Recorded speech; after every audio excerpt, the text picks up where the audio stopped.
it shows being successful. Like, listen, let's put it this way. I've been dieting since birth. Maybe I could take one day off. You should tomorrow. do that. All right. Goodness gracious, give the hammers a rest.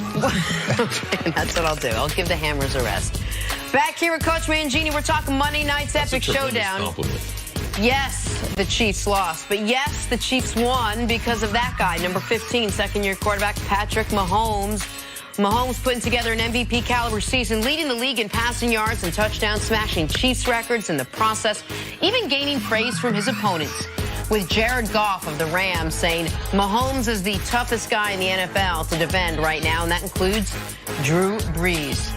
Coach, is Goff right about Mahomes? Not saying he's the best quarterback. He's saying he's one of the toughest to defend. I was trying to figure out whether Goff has ever played defense ever in his life to make that statement in terms of who the toughest guy is to defend and how much background he has on putting together a scheme. Right. And I don't know how much he was watching the game last week. Coach, I love you. I came in this morning and said, very similar. But you've got so remove who said it, because you've got a lot of experience putting together schemes. So what's your opinion? I think that Drew Brees right now is as tough as anybody to defend.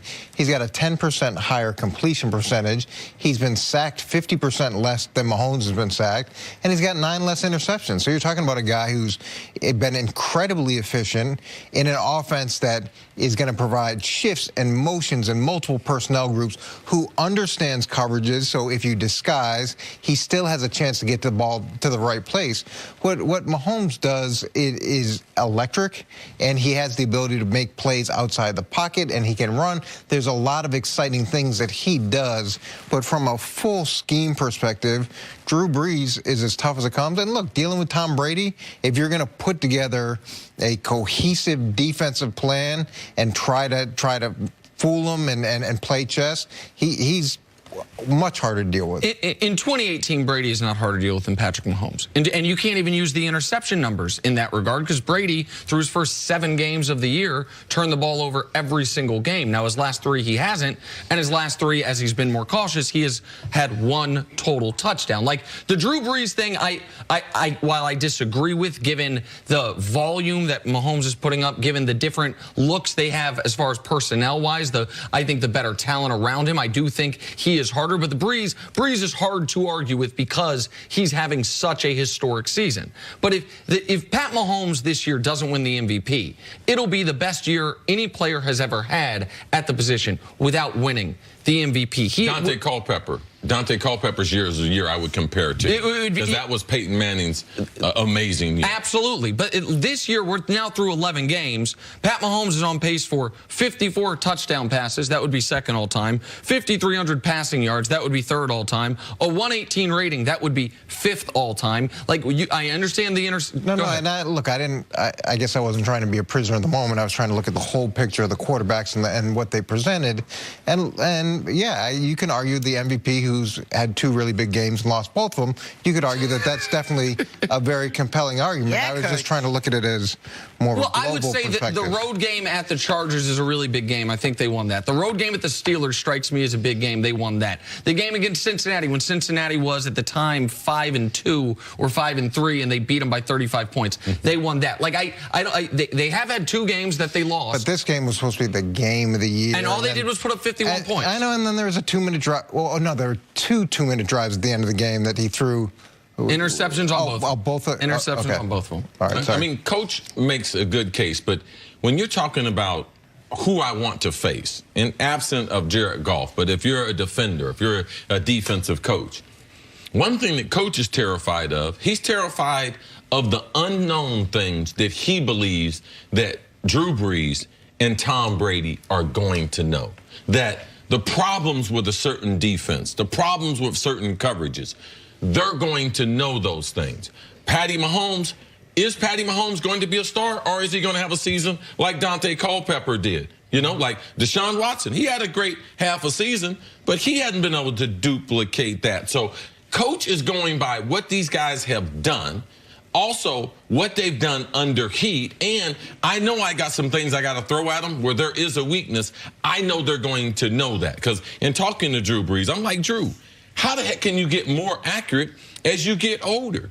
He said, Chris, I know every weakness in the coverage. I know every pattern in our passing tree that we're going to do, where I need to go to the hot, how to get rid of the football so I don't get into trouble. And those types of little small details, you're not going to know that when you have not played. So the totality of formation, speed, and what Kansas City gives me compared to what Drew Brees and Sean Payton, I can understand why you make a case for both of them. But you also have to understand, in playoff football, these great quarterbacks, understanding where their weaknesses, that kind of intel is more valuable than just pure talent. And, by the way, these guys with this information, they're also very, very talented. And it's not a knock on Mahomes. He just hasn't.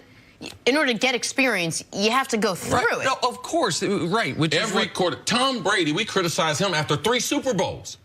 We kept criticizing, oh, man, this is a Belichick. Belichick's more important. They won 3 Super Bowls. They could have had any quarterback. So why wouldn't we do it? We're just right in the moment with Patty Mahomes. So he's getting the same thing Deshaun Watson got last season. Right, and the reason that, and as we get further into the season, we get to a point where the only fair criticism of Mahomes is things that are out of his control because he can't control time. He can't make himself a 5-year pro. He can't get the 80 games that you would like to see because he's in game 12 of his career. He's in game 11 of the season. What I do know is this, that through 5 games of the year, when he was starting to become an MVP candidate, we were saying, let's see once they have a month's worth of film on him what he turns into.